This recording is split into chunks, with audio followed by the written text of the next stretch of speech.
Pessoal, então, dando início aqui, como eu falei, né, um prazer aqui, tá? A gente eu em particular estou na terceira edição aqui, apresentando aqui os painéis aqui do Energy Hub, principalmente, né? E eu já queria passar aqui a palavra aqui para os meus convidados, né?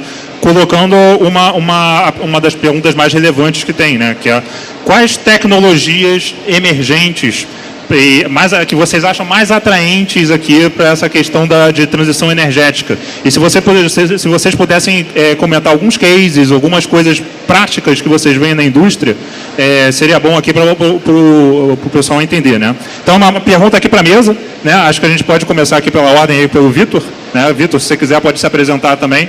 E já tá com você a bola. Ok. Obrigado. Primeiro, agradecer o convite do Energy Hub para estar aqui com vocês.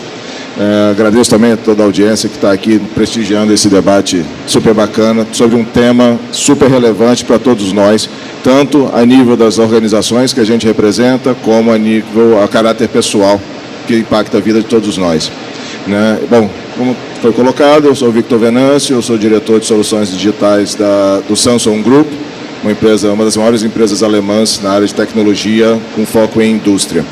Né? E a tua pergunta é super relevante, porque quando a gente fala de tecnologias emergentes, a gente tem a tecnologia em si que está executando a transição energética, e a gente tem as tecnologias emergentes focadas em digital, que suportam e aceleram a transição energética. Tá?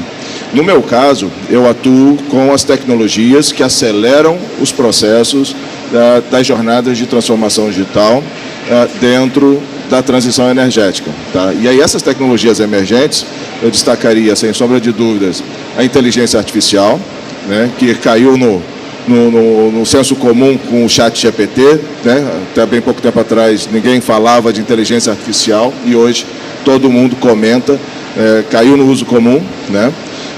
Então a inteligência artificial ela tem, através dos algoritmos específicos e dedicados para predição de falhas, para otimização de processos, para reduzir emissões de gases de efeito estufa, aumentar a eficiência operacional.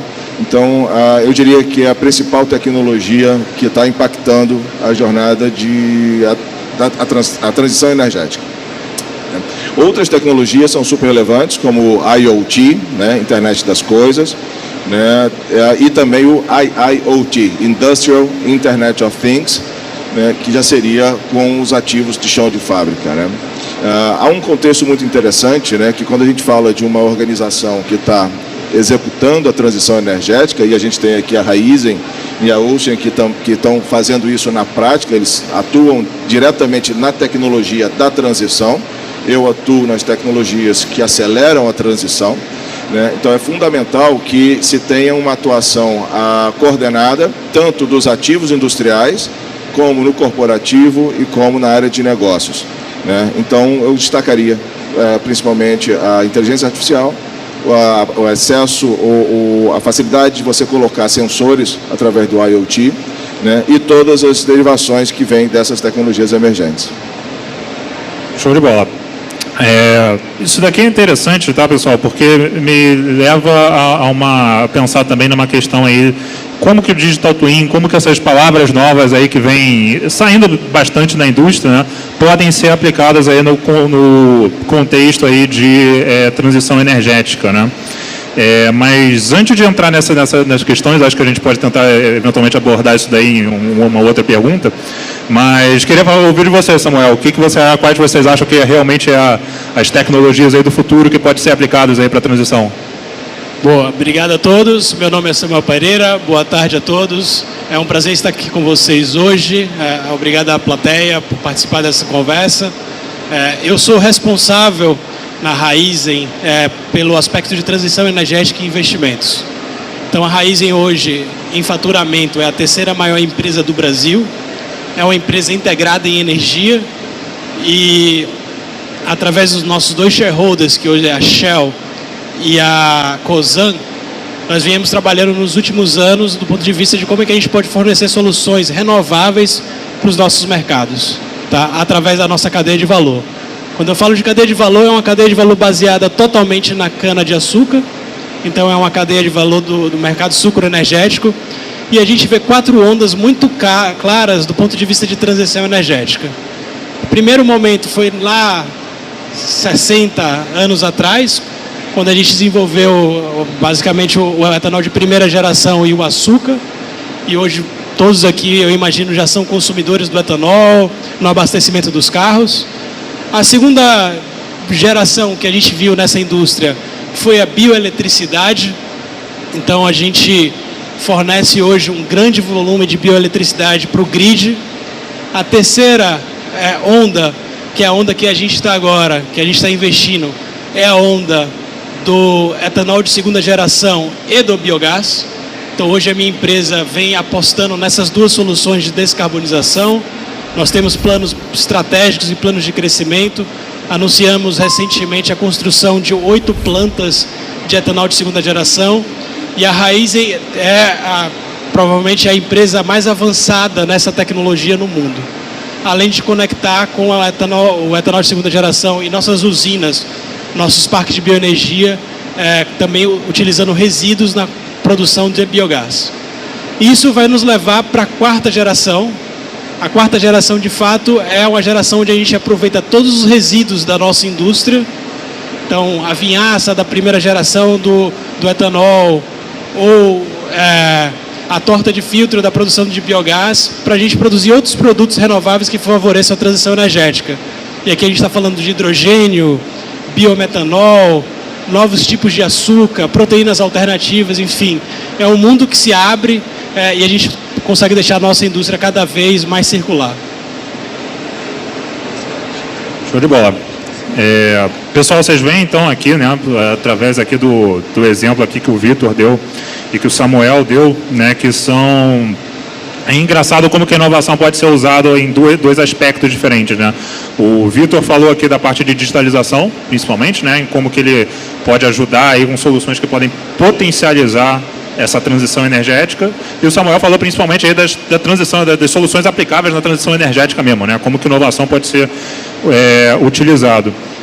Patrícia, você agora, como que você tem visto aí como que a Ocean, né, tem aplicado aí essas tecnologias emergentes, essas inovações emergentes no negócio dela, e como que você vê aí, como que vai ser o futuro aí dessas tecnologias aplicadas na Ocean? Maravilha. Tá ouvindo? Tá um pouquinho mais. Alô? Alô? Tá baixo, eu acho só. Bom, gente, boa tarde. Tá dando para ouvir? Obrigada. Gente, eu sou Patrícia Grabowski, eu sou gerente executiva de inovação e transformação digital na Ocean. A Ocean é uma empresa brasileira, prestadora de serviços do mercado de óleo e gás. Então, aqui, diferente um pouco aqui dos meus colegas, a gente hoje presta serviço principalmente para as operadoras, né? E a gente tem, acho que quem chegou cedo hoje aqui, 10h30, conseguiu assistir o nosso CEO falando, que a gente tem na Ocean hoje uma agenda forte de evolução energética. Então, a gente acredita que a gente não fala em transição porque a gente não vai romper com o óleo para poder trabalhar somente com fontes renováveis, né? Então, a gente precisa ainda do óleo por muito tempo e a gente vai evoluindo e migrando um pouco a nossa atuação em energias renováveis. Então, hoje, a nossa prestação de serviço ela está diretamente ligada ao mercado de óleo e gás, mas a gente tem, dentro da própria vice-presidência de inovação, a gente tem uma gerente executiva focada em novas energias, com o objetivo de destravar esses projetos ligados a hidrogênio, né, ligados a biogás, ligados a eólico offshore. E aí, falando da tecnologia em si, né, a gente, partindo do princípio da evolução, o que a gente tem feito é digitalizar as nossas operações atuais, né, que a gente está no mercado de óleo e gás. Então, aí vou parafrasear o Vitor, né, inteligência artificial, digital twin, sensorizar todos os nossos ativos para colher esses dados. E os dados que a gente estiver colhendo das nossas operações atuais vão ajudar a gente a melhorar a eficiência dos contratos que a gente ganhar, por exemplo, para uma prestação de serviços ligados a eólico offshore. Então, Se eu for atuar, por exemplo, na instalação de cabos de eólica offshore, eu vou pegar toda a minha experiência através do sensoriamento, né, dos meus projetos no mercado de óleo e gás, para poder ganhar eficiência na atuação, na minha prestação de serviços de novas energias. Então, hoje a nossa estratégia é essa, é a gente melhorar a eficiência da nossa operação atual e à medida que forem surgindo as oportunidades, né, a partir das operadoras, por exemplo, de uma licitação ligada à prestação de serviços em eólica offshore, a gente pega o conhecimento que a gente tem no nosso mercado atual, a partir do sensoriamento, do Digital Twin, e a gente já inicia um contrato ligado a uma geração de energia renovável a partir de dados, né, ou de uma operação completamente sensorizada, da gente ter um Digital Twin de uma eólica offshore. Então, eu acho que a gente vai ficando um pouco mais exigente, né? É a mesma lógica que a gente tem na nossa vida pessoal. Eu hoje consigo acompanhar um pacote da Amazon no meu celular e aí eu compro um equipamento e não consigo identificar onde que esse equipamento está. Então, a partir do momento que a gente vai criando operações 100% digitais no mercado de óleo e gás, quando a gente iniciar a nossa atuação no mercado de energias renováveis, a expectativa é de que a gente também esteja com essas tecnologias aplicadas. Show de bola. Posso fazer um comentário? Pode falar.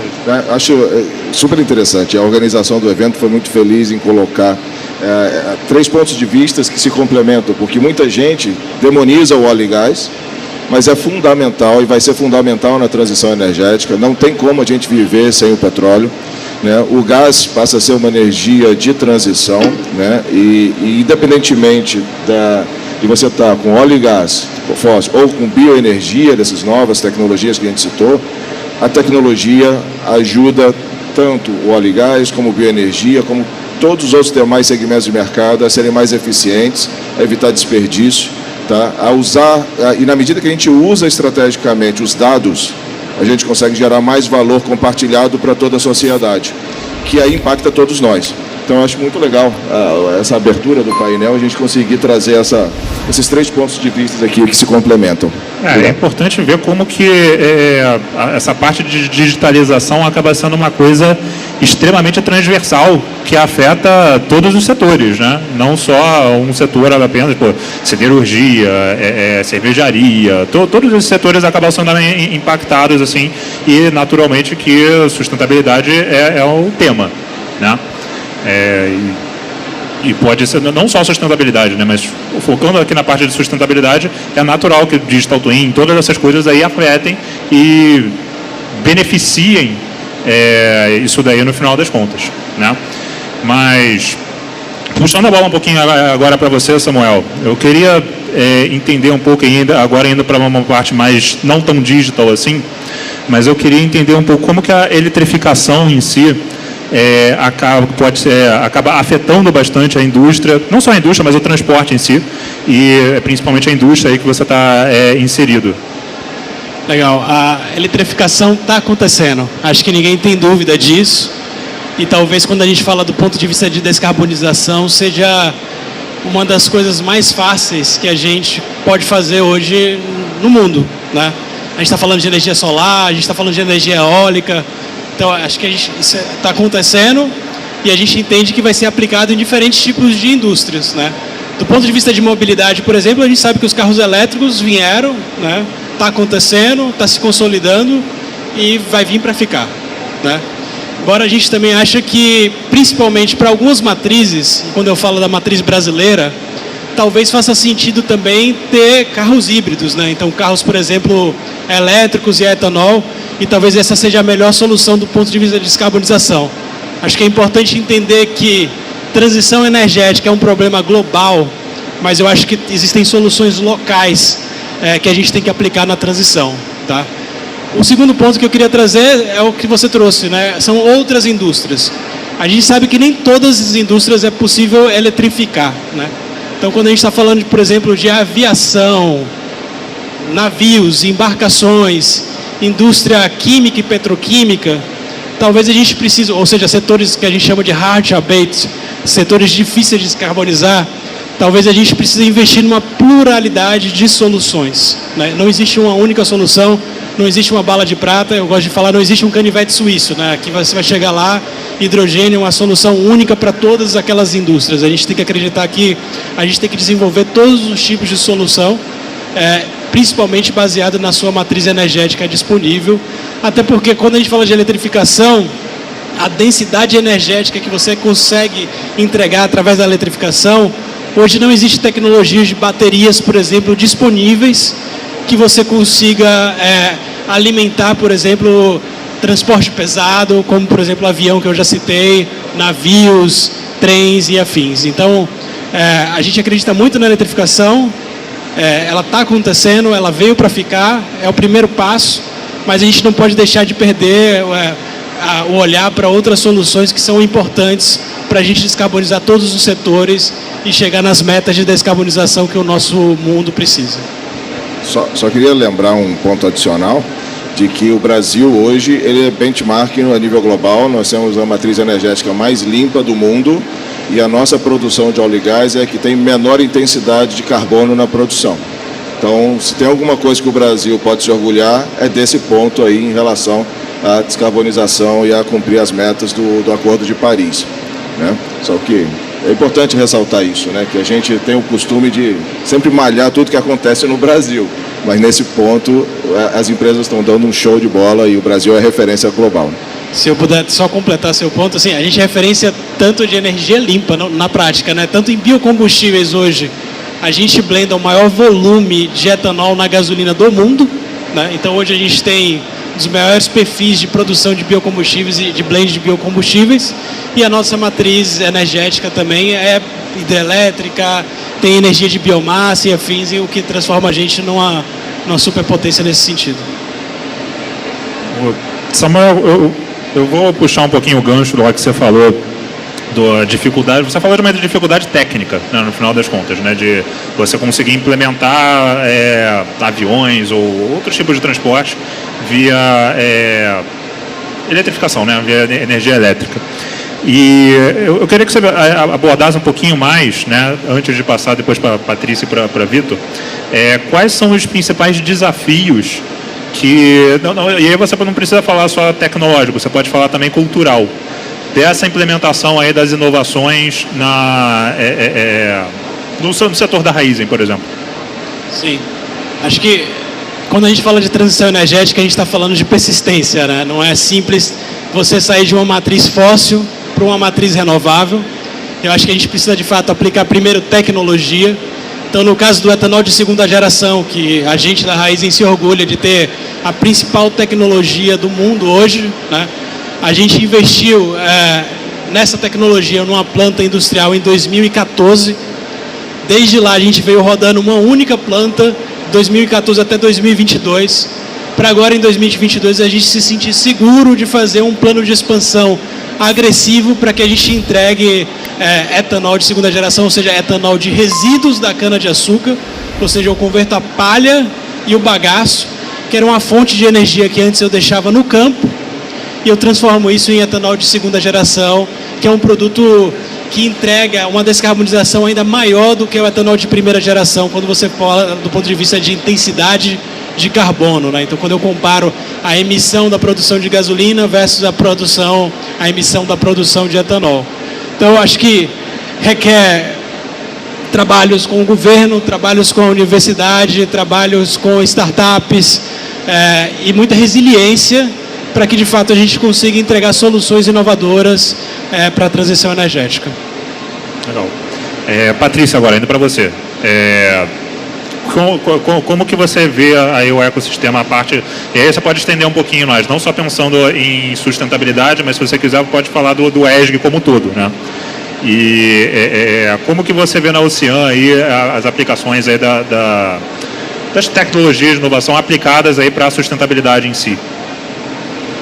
Eu acho que quando a gente fala de sustentabilidade, não é só o aspecto verde, né? A gente está falando de sustentabilidade de negócio e eu acho que assim, a gente tem uma clareza muito grande de que a gente precisa de inovação e tecnologia para a sustentabilidade do negócio. Clareza e aceitação de liderança, que eu acho que é uma dificuldade que várias empresas enfrentam hoje, que é ter que provar que a agenda de inovação é relevante. Isso é uma coisa que eu, com orgulho, falo que a gente já passou dessa fase, né? Então, ainda precisamos ter resiliência, porque a gente encontra muita resistência na operação e nas pessoas que estão na operação, que é claro que hoje existe uma nuvem negra aí que assombra as pessoas, que elas acham que elas vão ser substituídas por uma máquina, né? Então, as nossas operações ainda dependem muito do humano. Eu tenho um ativo, um FPSO, que hoje tem lá uma quantidade de pessoas que operam os equipamentos daquele ativo e eu dependo daquelas pessoas, né? Existem ativos aí não tripulados na Noruega, existe um ativo da Equinor, que falam que não tem nem banheiro, né? Que não tem pessoas, para que vai ter banheiro? Mas ainda não estamos lá. Então, acho que enquanto a gente tem pessoas na operação, a gente precisa ter muito cuidado na hora de implementar uma solução digital ou uma nova tecnologia, porque eu dependo que essas pessoas não boicotem a tecnologia para que aquele projeto dê certo. Então, acho que o nosso maior desafio hoje é nesse relacionamento interno. A gente atua como uma liderança por influência, né? Eu preciso influenciar e provar para aquelas pessoas que a solução é relevante para todo mundo e todo mundo vai ganhar valor, né? Vai gerar valor a partir daquela implementação. E eu não tô canibalizando aquele papel daquele operador por conta do uso de uma tecnologia. Então, acho que hoje talvez o maior desafio da Ocean seja esse, seja a gente conseguir engajar as equipes operacionais e lá da ponta para conseguir implementar todos os projetos que a gente gostaria de implementar.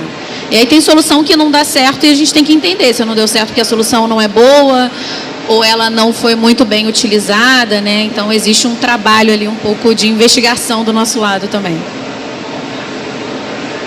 E só continuando, Patrícia, você um pouquinho, como que é feita essa investigação? Como que vocês, indo um pouquinho mais a fundo, né? Como que vocês, de fato, fazem essa investigação para tentar detectar se esses problemas são bons, ruins, se é problema da solução?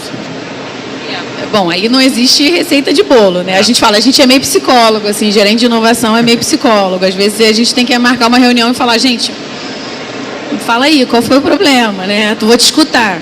Então, é óbvio que existe uma necessidade de aproximação do pessoal que está na ponta, que está trabalhando nos projetos. A gente, tendendo a nossa estrutura de governança, a gente tem uma pessoa que cuida da gestão de todos os projetos que estão sendo acompanhados no portfólio de inovação, exatamente para que essa pessoa ali fique acompanhando o dia a dia dos projetos. E a gente, há pouco tempo, a gente não conseguiu concluir essa ação, mas a gente chegou a organizar um workshop que a gente chamou de pós-mortem, né? Então, a gente pegou um projeto que morreu e aí cada um falava uma coisa, né? O Samuel falava que a solução era ruim, o Vitor falava que era cara e o Murad falava que o cara da startup era ruim. Aí, pô, peraí, vamos tentar entender. Então, a ideia era fazer, de fato, uma sessão para falar, vamos lá tirar todas as camadas ali, né, pessoais daquele acontecimento e entender qual foi a causa raiz da morte daquele projeto, que eu acho que também tem um ponto que a gente tem muita dificuldade de matar projetos e assim, é um trabalho que a gente tem tentado fazer com mais frequência, exatamente para conseguir virar a página e priorizar uma outra tecnologia que está ali na gaveta que eu preciso implementar. Então, não temos uma receita, mas eu acho que no fim das contas é relacionamento, assim, é um pouco de psicologia ali, os engenheiros tentando ser psicólogos. São duas profissões diferentes, né? E eu gostaria de complementar um ponto, né? É muito legal o que você comentou, porque pesquisas das grandes empresas de consultoria, né, indicam que cerca de 70% dos projetos de transformação digital falham, né? E é um percentual muito elevado de falhas, né? Ou seja, é um custo muito elevado você investir tempo de um monte de gente para uma aplicação de tecnologia e acaba não resultando no valor que se imaginava, né? Entretanto, quando a gente fala de transformação digital, a gente tem que levar em consideração mais algumas dimensões além da tecnologia, que é a questão da cultura, como a forma a Patrícia bem citou, né? E aí pega a questão da cultura do país, né, do perfil das pessoas que vivem naquele país em questão. Então, ou seja, uma estratégia de transformação digital na Noruega, se vem ser aplicada no Brasil, as dimensões culturais das pessoas que estão inseridas no projeto são diferentes, né, e a própria cultura organizacional que precisa motivar esse tipo de iniciativa. E outro fator que também tem que ser levado em consideração é a questão dos processos. né? Você não pode simplesmente aplicar uma tecnologia, impor uma tecnologia, se os processos que você vem fazendo naquela organização continuam da mesma forma, né? Isso também contribui para que você atinja uma taxa tão elevada de falhas em projetos de transformação digital, né? Ou seja, não é só tecnologia, né? Então, por isso que eu até gostei, você falou, tem que ser um pouco psicólogo às vezes, né? É muito legal isso. É a verdade. Vocês veem, né, pessoal? Implementar soluções inovadoras não é fácil no mercado, né? E engloba diversas dificuldades, né, que você passa aí ao longo dos tempos, mas uma hora, quando está todos os setores da empresa, que não são poucos, né, todos os departamentos alinhados, a coisa sai que nem é uma beleza, né? Quando o negócio dá um sucesso... Ô Felipe, fala, você é a única startup do palco, né? Fala pra gente qual é a dificuldade que você vê para a implementação de tecnologia nas nossas empresas. Não estava combinado isso não, agora eu quero ver. Ele tem que também participar aqui. É bom que o moderador vira panelista no meio do caminho também. Não, bom, só falar um pouquinho da história, né, pessoal? No meu caso, né, eu sou fundador aqui da MindSim, tá? E eu já passei aí por diversos segmentos, né? Eu já passei aí por segmento, como eu falei, cervejaria, siderurgia, passei um pouquinho aí pelo aeronáutico também, dou uma passada aí de vez em quando, né? Mas acabei indo para o setor de óleo e gás, né? Com empresas aí como Subsea 7 e Petrobras, aí, que são os principais clientes da gente, né? No início do caminho, né, a gente teve uma dificuldade aí bastante grande, como toda inteligência toda empresa de inteligência artificial, de acesso a dado, né? Então, isso daí é uma coisa que ao longo do tempo, né, começou a se construir com a indústria e essas interações com as empresas, em que só da empresa liberar o dado já ajuda bastante coisa, né? E agora você, através de 2 programas de inovação, 2 programas de aceleração, isso daí tem sido facilitado, né? Você entrar, ficar dentro da empresa, identificar quais são os principais problemas da empresa, e aí você começa a propor alguma coisa para aquela empresa em específico, né? Então eu diria aí que não tomando tanto tempo aí de vocês, tá? Que vocês são as estrelas, tá? Mas eu diria alguma coisa aí nesses moldes, tá? Vitor, cara, obrigado aí pela colocação que você fez, né? De Patrícia também, da dependência aí das pessoas, né? Mas eu queria saber aí de você, Vitor, como que a digitalização e automação estão afetando principalmente a parte de energias renováveis, de fontes renováveis. Perfeito. Bom, primeiro, o que eu vou falar aqui em resposta a você serve para qualquer segmento de mercado, tá? Não só nesse foco das empresas que estão executando a transição energética. Primeiro, é muito importante que as pessoas tenham um claro entendimento de que digitalização é diferente de transformação digital, né? E muitas vezes esses termos se confundem. Então, quando você pega, por exemplo, a aplicação massiva de sensores, conforme foi dito aqui, né, e você consegue transformar dados que antes eram analógicos, sinais analógicos, em sinais digitais, que começam a carregar dados adicionais, por exemplo, uma válvula que até então só abria e fechava, ela passa a medir vazão, pressão, temperatura, posição, ou seja, você começa a ter, dentro de um mesmo equipamento, inúmeros outros dados que podem ser utilizados. Então, isso é uma digitalização e você está na camada do departamento, na camada mais operacional das empresas.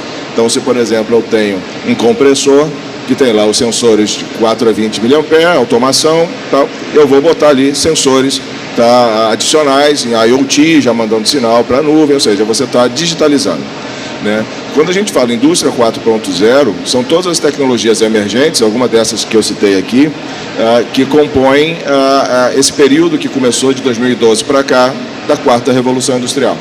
Então tem inteligência artificial, IoT, Cloud Computing, Digital Twin e um leque de cerca de 10, 12 tecnologias que aceleraram aqui durante o avanço tecnológico. E transformação digital pega a organização como um todo, né? Aí você pega aquelas 3 dimensões que eu comentei, né? Cultura, processos, tecnologia, visando usar os dados para gerar novos modelos de negócio, novas fontes de receita. Conforme a Patrícia bem comentou, elas estão usando os dados estrategicamente para gerar uma nova linha de serviço, uma nova linha de atuação que vai gerar nova receita, gerar mais valor que pode ser compartilhado entre os colaboradores e também por toda a sociedade, né? Então, são camadas distintas, né, de atuação. Eu diria que hoje você tem muitas empresas atuando na digitalização e atuando também na adoção de tecnologias emergentes da indústria 4.0. Algumas empresas já estão utilizando estrategicamente os dados para promover uma transformação digital que acelera a produtividade, acelera a transição energética, que acelera negócios, né, e gera valor para a sociedade. Então, todas essas, independentemente de qual nível do desafio estratégico que a empresa esteja, se for de digitalização, de adotar tecnologias emergentes ou de transformação digital, todas elas agregam valor e ajudam na competitividade e na sustentabilidade dos negócios. A empresa que não está fazendo isso, ela está correndo sério risco de ficar obsoleta e daqui a pouco alguém vai comprar ou ela vai falir, conforme várias empresas sofreram quando a gente saiu da terceira para a quarta revolução industrial.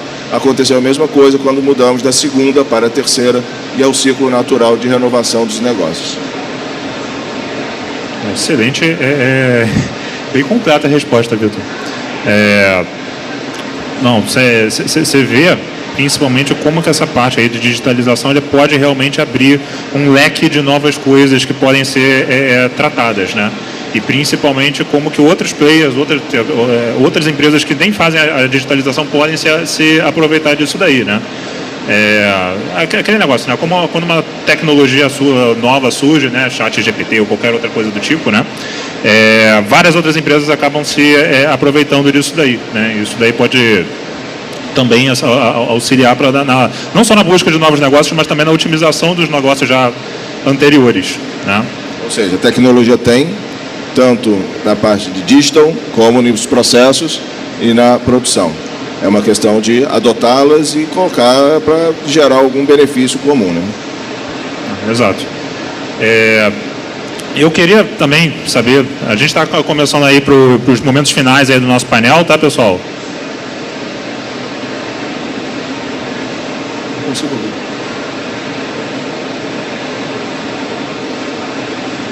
Para a plateia?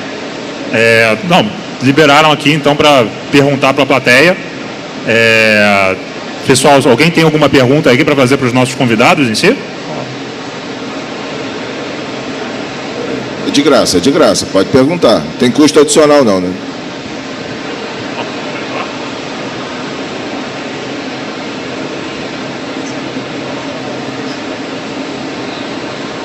Normalmente a gente... Porque a gente faz assim, primeira fila, segunda fila, quem levantar primeiro faz a pergunta. Como foi a última fila que levantou, ele vai fazer a pergunta aqui, mas eu vou pedir um grande favor para você. Qual é o teu nome? Wilker, né? Se você puder fazer a pergunta direto para eles terem mais tempo de responder. Opa, boa noite, boa tarde.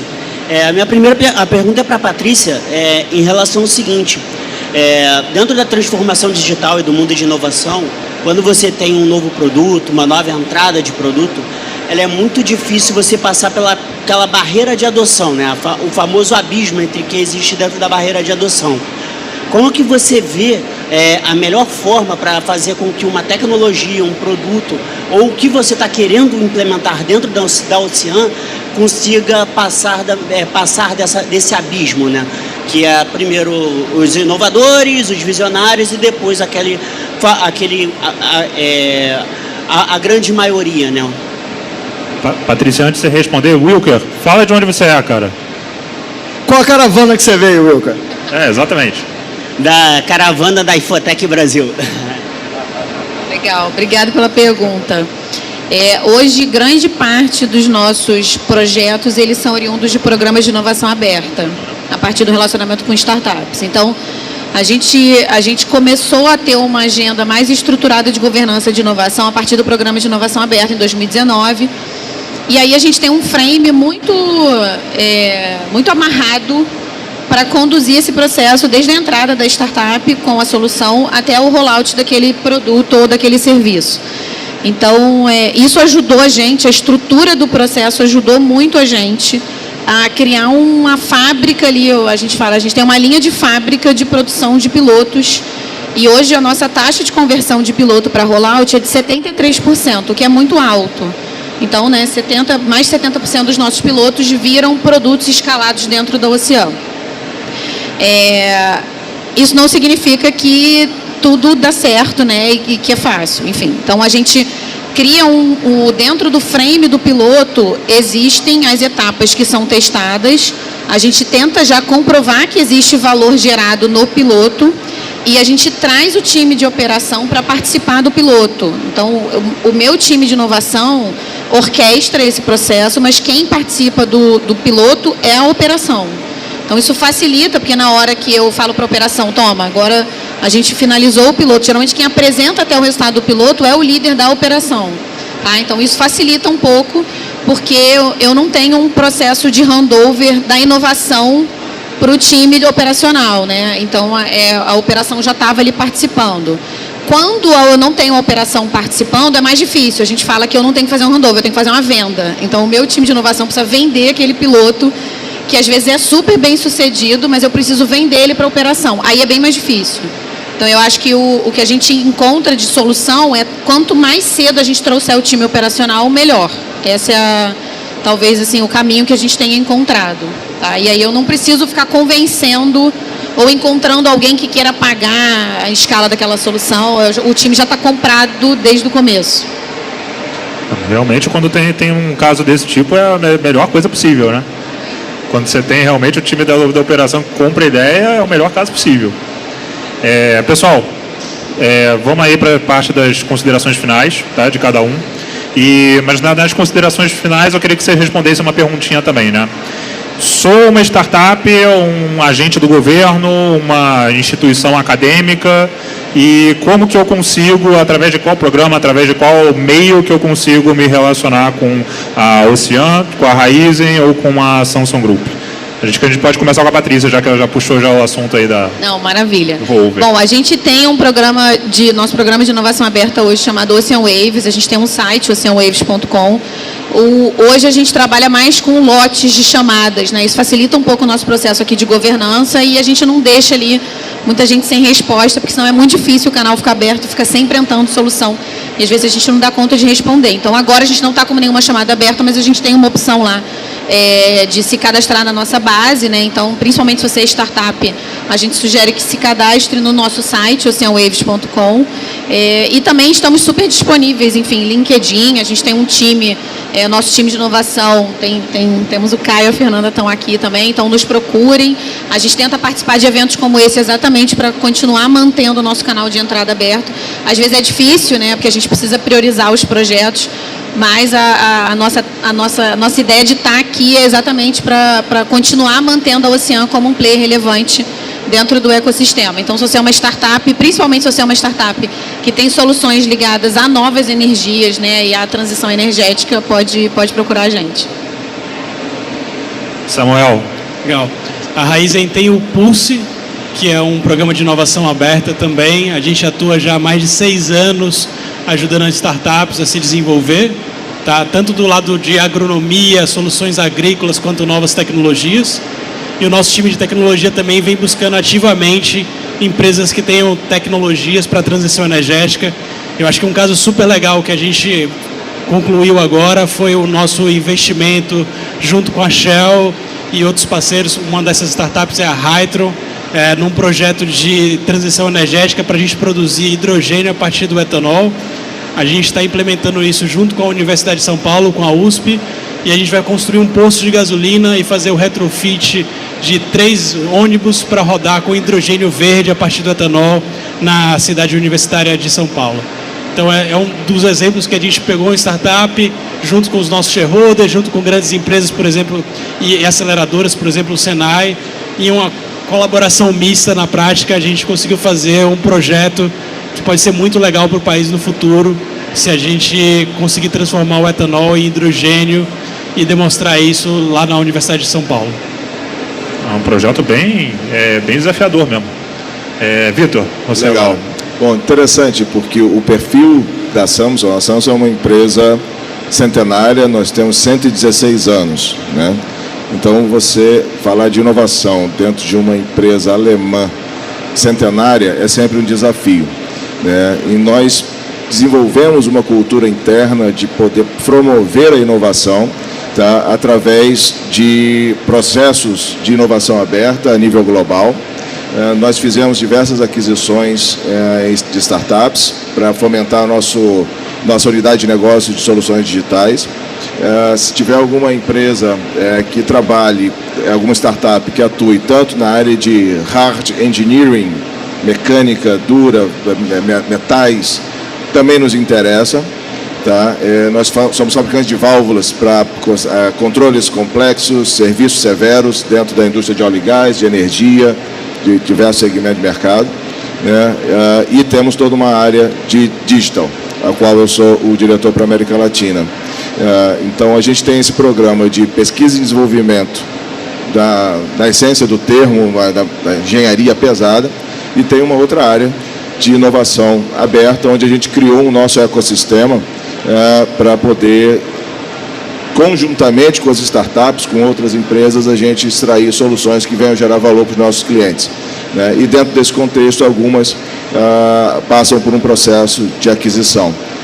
Nós adquirimos há pouco tempo, relativamente, algumas empresas de Israel, né? E agora que a gente está mantendo o foco aqui também na América Latina, caso alguém tenha aí uma solução que se adeque com o nosso perfil, eu pessoalmente estou engajado nesse tema. Pode me contactar que eu vou dar os canais internos para o pessoal da Alemanha especificamente sobre esse tema. Obrigado. Obrigado pela pergunta e pela oportunidade de poder falar isso. Show de bola, pessoal. Pessoal, é isso. Com isso aqui a gente encerra esse painel, tá? E, bom, vocês viram aqui que tem bastante oportunidade aí.